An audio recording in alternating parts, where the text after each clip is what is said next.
Damai sejahtera Allah yang melampaui segala akal akan memelihara hati dan pikiranmu di dalam Yesus Kristus Tuhan kita. Amin. Horas. Puji Tuhan Bapak Ibu, pada saat ini kita kembali bersekutu, beribadah dan menjadi minggu yang istimewa juga bagi kita di hari Minggu ini, yaitu Minggu Pentakosta ataupun Minggu peringatan turunnya Roh Kudus. Firman Tuhan menyapa kita pada hari Minggu ini untuk kita dari kitab Injil Yohanes pasal yang ke-14 ayat 15 sampai ayat 26. Saya akan bacakan untuk kita semua. Dengan judul perikop di dalam Alkitab, Yesus menjanjikan penghibur. Jikalau kamu mengasihi aku, kamu akan menuruti segala perintahku.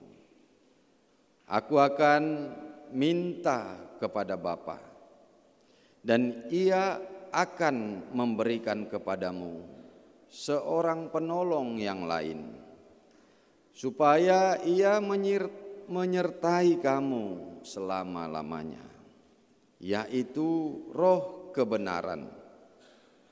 Dunia tidak dapat menerima Dia, sebab dunia tidak melihat Dia dan tidak mengenal Dia.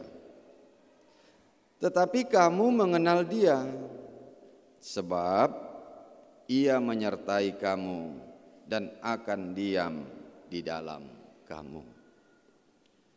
Aku tidak akan meninggalkan kamu sebagai yatim piatu. Aku datang kembali kepadamu. Tinggal sesaat lagi dan dunia tidak akan melihat aku lagi.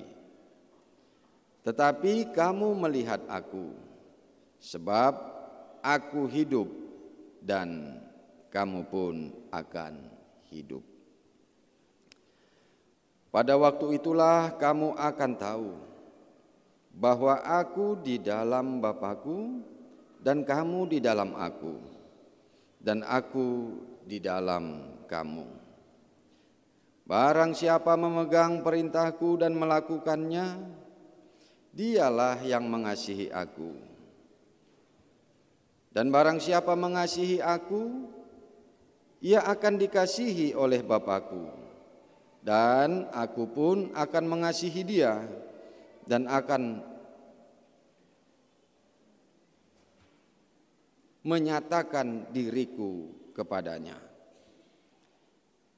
Yudas yang bukan Iskariot berkata kepadanya, Tuhan, apakah sebabnya maka engkau hendak menyatakan dirimu kepada kami dan bukan kepada dunia?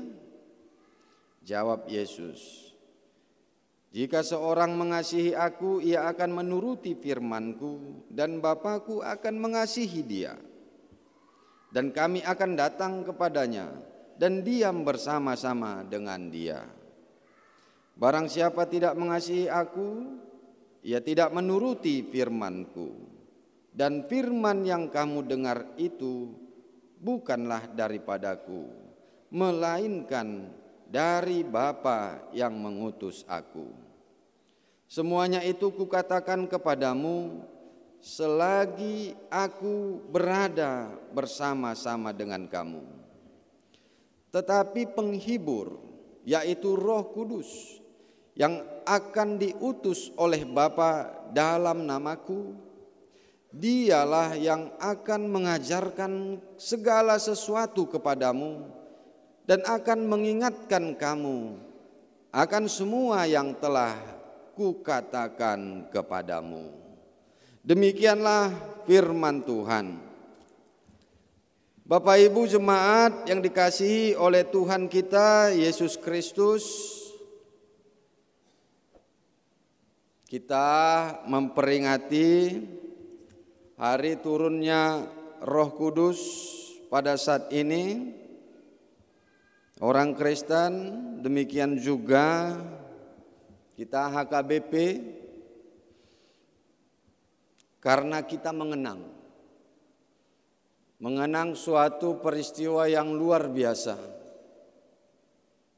Di saat murid-murid Yesus itu berkumpul di Yerusalem sebagaimana biasanya.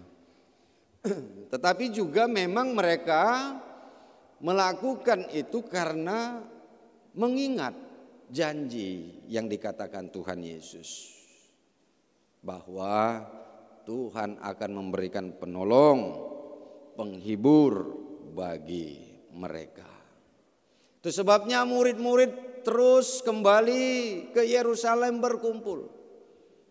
Tetapi pada hari Pentakosta, di saat mereka berkumpul di Yerusalem itu ada peristiwa yang sangat luar biasa.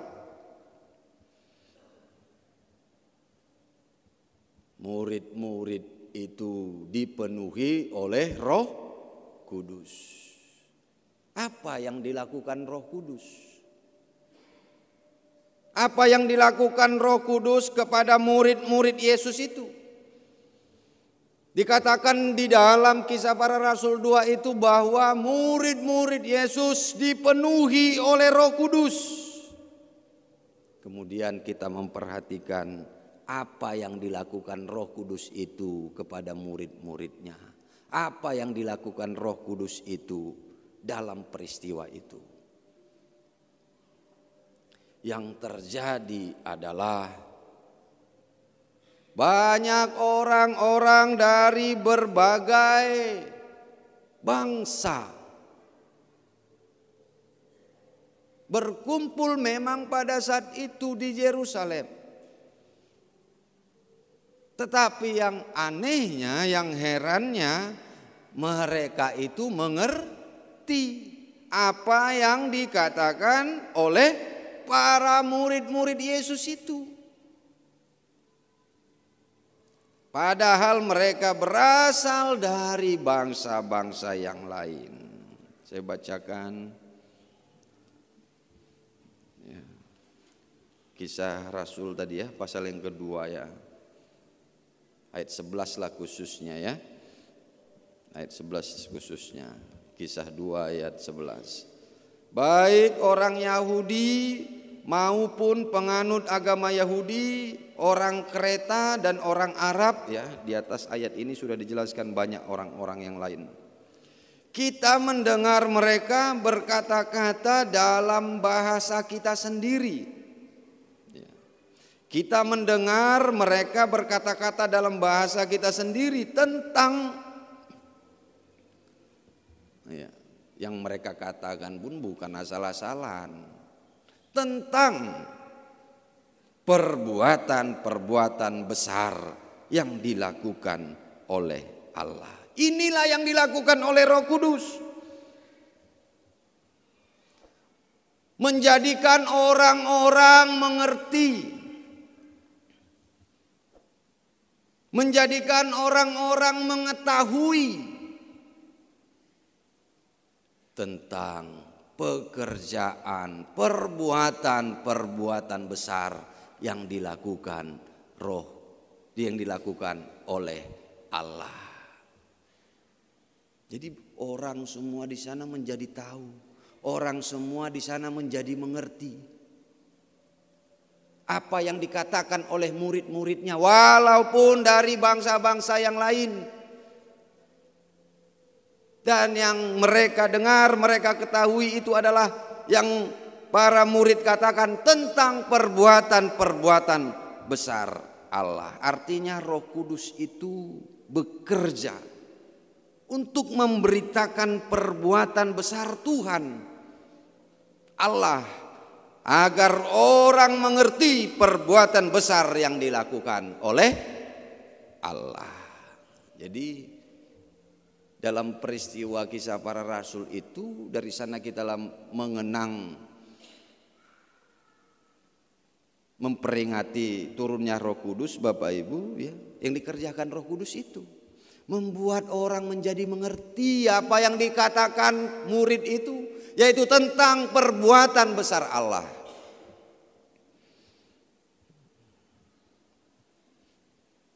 Tapi ada pula saat ini, itu juga yang membuat saya heran juga, ada pula saat ini dengan mengatakan dirinya dipenuhi oleh Roh Kudus. Dan dengan berbahasa roh, katanya, jangankan orang lain, dia sendiri pun tak ngerti. Kalau pekerjaan Roh Kudus itu menjadikan orang-orang mengerti tentang apa yang dilakukan oleh Allah, sehingga perbuatan-perbuatan besar Allah diketahui oleh banyak orang, memberitakan tentang karya perbuatan Allah. Ini ada pula yang seperti itu, yang katanya dia dipenuhi Roh Kudus, berbahasa roh, orang lain tak ngerti. Jangankan orang lain, dia sendiri pun tak mengerti. Jadi dia itu sama sekali tidak memberitakan perbuatan besar Allah. Sama sekali tidak memberitakan perbuatan besar Allah. Padahal pekerjaan Roh Kudus itu adalah itu tadi. Sama sekali tidak melakukan pekerjaan Roh Kudus. Bukan memberitakan pekerjaan besar Allah, justru membuat orang lain menjadi bingung.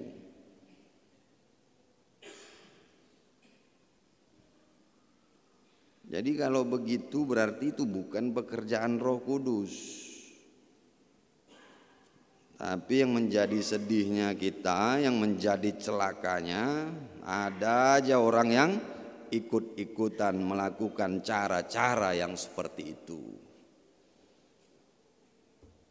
Karena itu Bapak Ibu jemaat yang dikasihi oleh Tuhan kita Yesus Kristus, Roh Kudus yang memenuhi murid-murid Yesus yang berkumpul di Yerusalem pada saat itu adalah Roh Allah.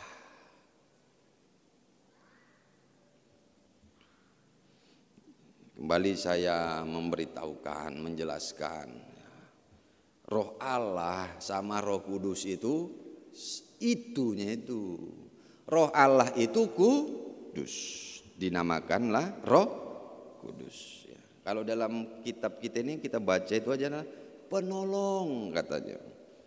Kemudian dikatakan roh kebenaran. Ya Roh Allah itu memang benar, maka dikatakan roh kebenaran. Roh penghibur. Ya memang Roh Allah itu mempunyai kekuatan untuk menghibur, makanya dikatakan roh penghibur. Jadi Roh Kudus itu adalah Roh Allah. Roh Allah itu satu dengan Allah. Roh Allah itu satu dengan Allah. Allah itu satu dengan firman-Nya. Roh Allah itu satu dengan Allah. Allah itu satu dengan firman-Nya. Sehingga Allah kita adalah satu. Sebagaimana tertulis dalam Ulangan 6 ayat 4 itu, bahwa Allah kita adalah Esa, satu, tetapi tiga di dalam kepribadiannya. Roh Allah itu satu dengan Allah, dan Allah itu satu juga dengan firman-Nya. Sehingga Allah, Roh Kudus dan firman-Nya itu satu kesatuan yang sejak pada mulanya sudah ada. Satu yang pada mulanya sudah ada. Kejadian 1 itu ya, pada mulanya Allah menciptakan langit dan bumi. Langit bumi ini belum berbentuk dan kosong. Roh Allah melayang-layang di permukaan air. Belum ciptakan bumi itu. Ayat 1 itu seperti judulnya itu. Roh Allah melayang-layang. Ayat 3 dikatakan, kemudian berfirmanlah Allah.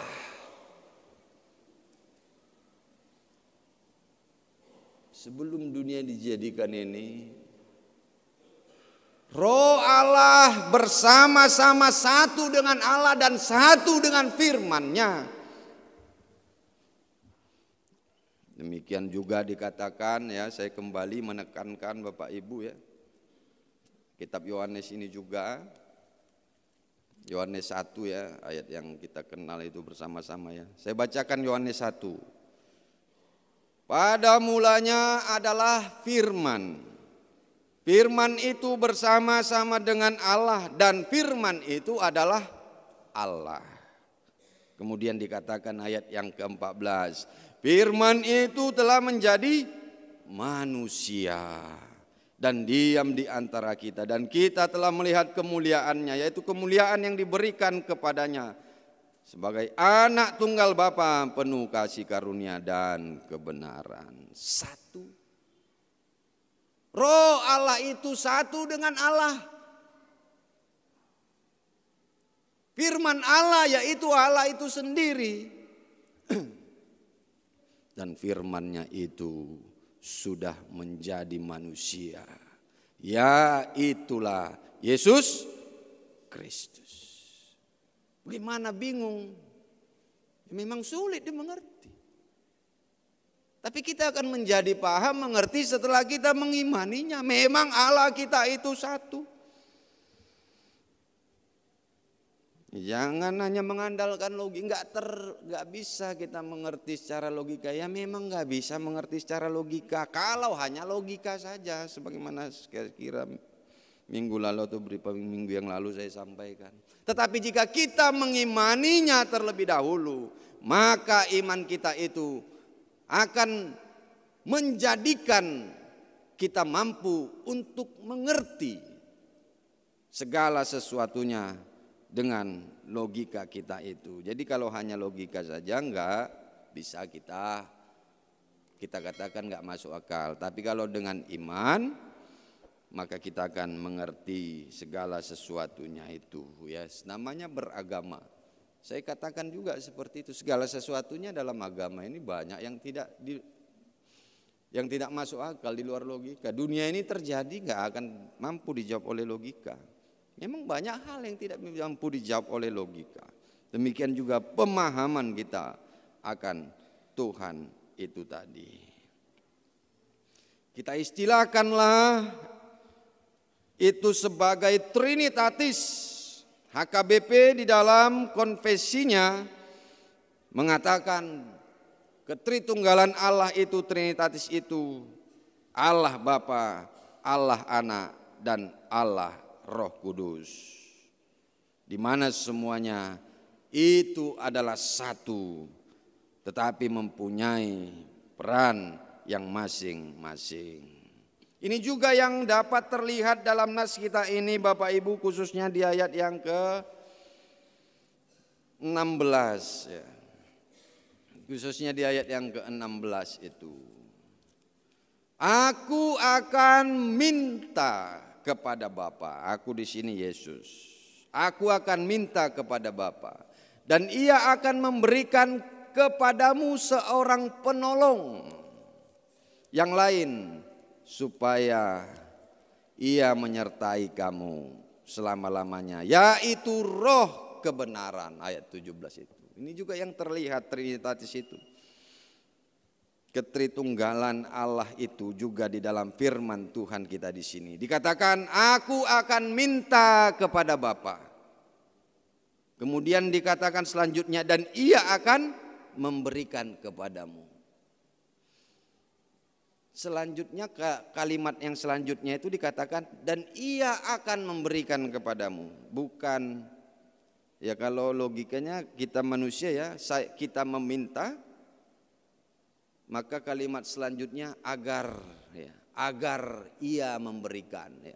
Tapi kalau kita perhatikan kalimatnya di sini, dan ia akan, sepertinya ada jaminannya, ada jaminan di sana bahwa apa yang dimintanya itu pasti diberikan oleh Allah, oleh Bapa.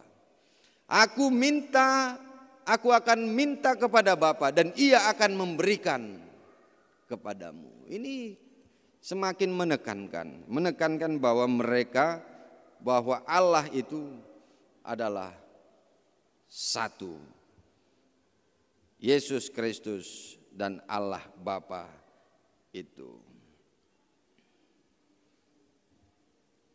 Bapak Ibu jemaat yang dikasihi oleh Tuhan kita Yesus Kristus, dalam nas kita pada saat ini sudah dekat waktunya Yesus akan naik ke surga.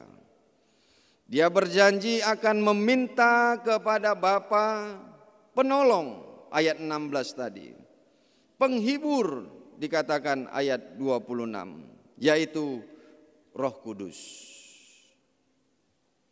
Jadi udah dekat waktunya Yesus akan naik ke surga, kemudian dia minta kepada Bapa Roh Kudus. Tentu menjadi pertanyaan, kenapa mesti diminta Yesus Roh Kudus? Supaya menyertai murid-muridnya. Kenapa? Agar murid-muridnya mampu melakukan perintahnya, sehingga Tuhan Yesus menyatakan dirinya kepada murid-muridnya.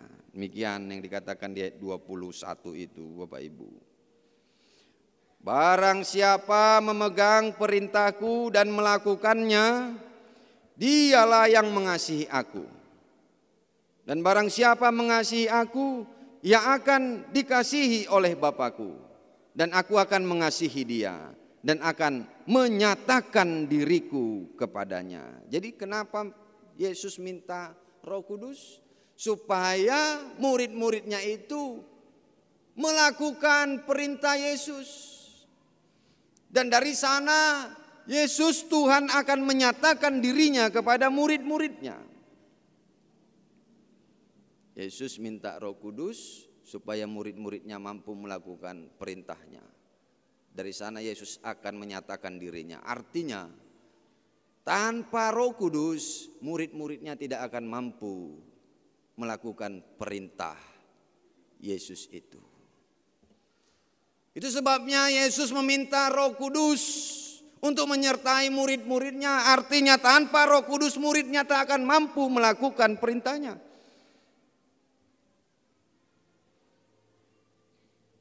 Tetapi Roh Kuduslah yang akan memampukan murid-muridnya melakukan perintahnya. Siapapun kita tidak akan mampu untuk melakukan perintah Tuhan jika tanpa penyertaan Roh Kudus. Siapapun kita tidak akan mampu melakukan perintah Tuhan tanpa penyertaan Roh Kudus.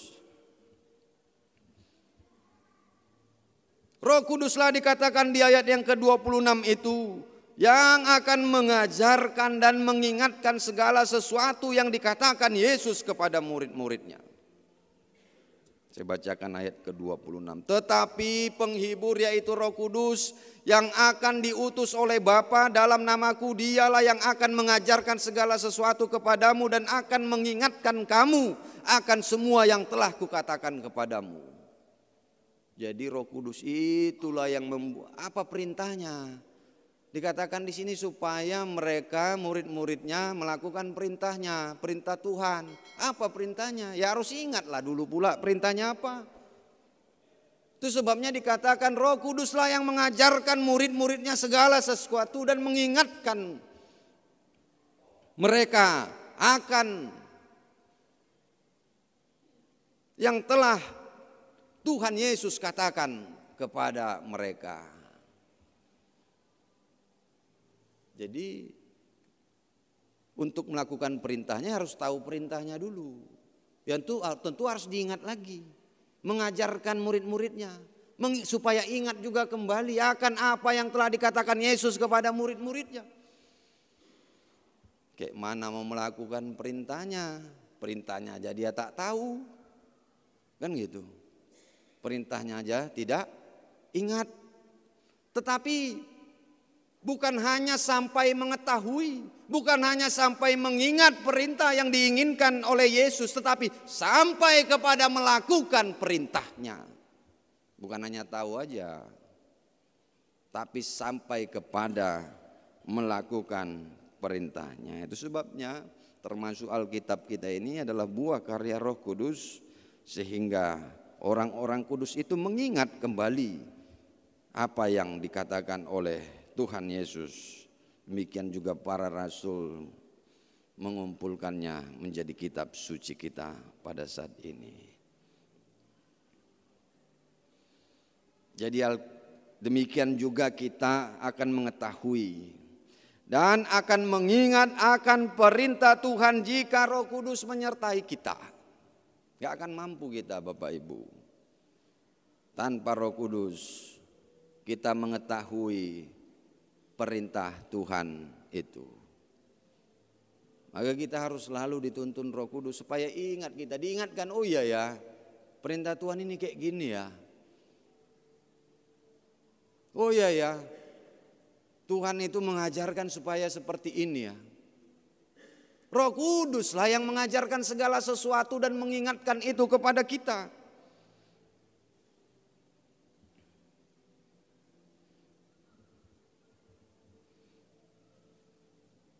Kita tidak akan mampu mengetahui segala perintah Tuhan tanpa Roh Kudus. Nggak akan tahu kita apa yang menjadi perintah Tuhan tanpa Roh Kudus, apalagi sampai kepada melakukannya. Tetapi Roh Kudus akan memampukan setiap orang sampai kepada melakukan perintahnya. Jadi Roh Kudus itu menuntun, menolong, menguatkan setiap orang sampai kepada melakukan perintahnya. Bukan hanya mengajarkan supaya ingat, supaya tahu perintahnya, tetapi sampai melakukan perintahnya. Inilah buah dari pekerjaan Roh Kudus itu. Supaya setiap orang dapat melakukan perintah-perintah Tuhan. Goalnya itu, endingnya itu, pekerjaan Roh Kudus adalah setiap orang melakukan perintah-perintah Tuhan. Jadi kalau kita bandingkan dengan Galatia 5 ayat 22 ayat 23 itu, buah-buah roh itu kasih, sukacita, damai, sejahtera, apa ya? Kesabaran, kemurahan, kesetiaan, kebaikan, kelembah lembutan, dan penguasaan diri. Ini buah-buah roh. Berarti ini pekerjaan Tuhan. Tadi buah dari pekerjaan Roh Kudus, goalnya itu adalah melakukan pekerjaan Tuhan. Melakukan perintah Tuhan. Berarti perintah Tuhan itu adalah kasih, sukacita, damai, sejahtera itu tadi. Kesabaran, kemurahan, kesetiaan, kelemah lembutan, penguasaan diri tadi. Inilah pekerjaan ataupun perintah Tuhan itu. Maka perintah Tuhan akan menghadirkan buah-buah roh itu dalam kehidupan setiap manusia.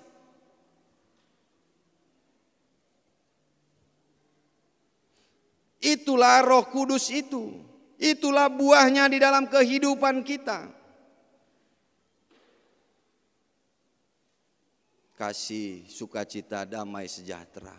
Itulah perintah Roh Kudus itu. Akan menghadirkan buah-buah roh itu. Tapi dunia ini tidak akan menerimanya. Tidak akan melihatnya. Tidak akan mengenalnya.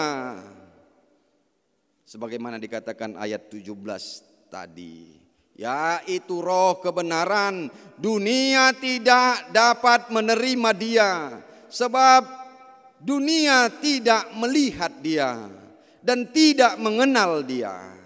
Dunia tidak dapat menerima, dunia tidak dapat melihat, dunia tidak dapat mengenal. Roh Kudus itu pekerjaan Roh Kudus itu, perintah Tuhan itu, buah-buah roh itu. Dunia maksudnya di sini adalah kejahatan. Kejahatan tidak akan mampu melihat buah-buah roh itu. Kejahatan tidak akan mampu melihat buah dari perintah Tuhan itu dikerjakan.